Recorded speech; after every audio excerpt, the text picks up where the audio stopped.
പ്രിയ ദൈവമക്കളെ, വർഷങ്ങൾക്ക് മുമ്പ് കാലഹരണപ്പെട്ടു പോയ ഒരു കലാരൂപമാണ് വിൽപ്പാട്ട്.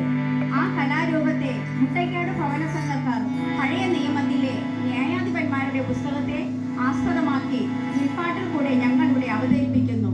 ഇതിൽ എന്തെങ്കിലും ഭാവപ്പിഴവുകൾ ഉണ്ടെങ്കിൽ സദയം ക്ഷമിച്ച് നമ്മളോട് സഹകരിക്കണമെന്ന് ദൈവനാമത്തിൽ അപേക്ഷിച്ചുകൊണ്ട് ഞങ്ങളിവിടെ തുടങ്ങുന്നു.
ന്യായാധിപന്മാരുടെ കാലത്ത് ദാൻ ഗോത്രത്തിലാണ്.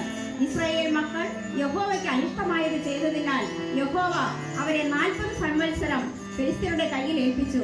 കഥ ഇവിടെ നിന്നും തുടങ്ങുകയാണ്. ഞങ്ങൾ ഇവിടെ അവതരിപ്പിക്കുന്ന കഥയുടെ പേരാണ് ശിംശോനും ദലീലയും. എന്നാൽ ഇസ്രായേൽ മക്കളോട് മനസ്സലിവ് തോന്നിയ ദൈവം അവരെ രക്ഷിക്കുവാനായി ദാൻ ഗോത്രത്തിലെ സോരാദ്യനായ മനോഹയുടെ മകനിൽ കൂടെ, എന്നാൽ അവന്റെ ഭാര്യ മച്ചിയായിരുന്നു, എന്നാൽ ദൈവഭയമുള്ളവളുമായിരുന്നു. ഒരിക്കൽ യഹോവയുടെ ദൂതൻ പ്രത്യക്ഷനായി അവളോട് പറഞ്ഞതെന്തെന്നാൽ, നീ മച്ചിയല്ലോ, എങ്കിലും നീ ഗർഭം ധരിച്ച് ഒരു മകനെ പ്രസവിക്കും. എന്നാൽ അവന്റെ തലയിൽ ക്ഷൗരക്കത്തി തൊടിയിക്കരുത്. ബാലൻ ഗർഭം മുതൽ ദൈവത്തിന് വിദാസനായിരിക്കൊണ്ട് അശുദ്ധമായതൊന്നും തിന്നുകയോ കുടിക്കുകയോ ചെയ്യരുത്. അവനാണ് ഇസ്രായേലിനെ ഫെലിസ്ത്യരുടെ കയ്യിൽ നിന്നും രക്ഷിക്കുവാൻ തിരഞ്ഞെടുത്ത പുരുഷനെന്ന് ഇത്രയും പറഞ്ഞ് ദൈവദൂതൻ അപ്രത്യക്ഷനായി. അവൾ ഈ സംഭവിച്ചതെല്ലാം മനോഹയെ അറിയിച്ചു.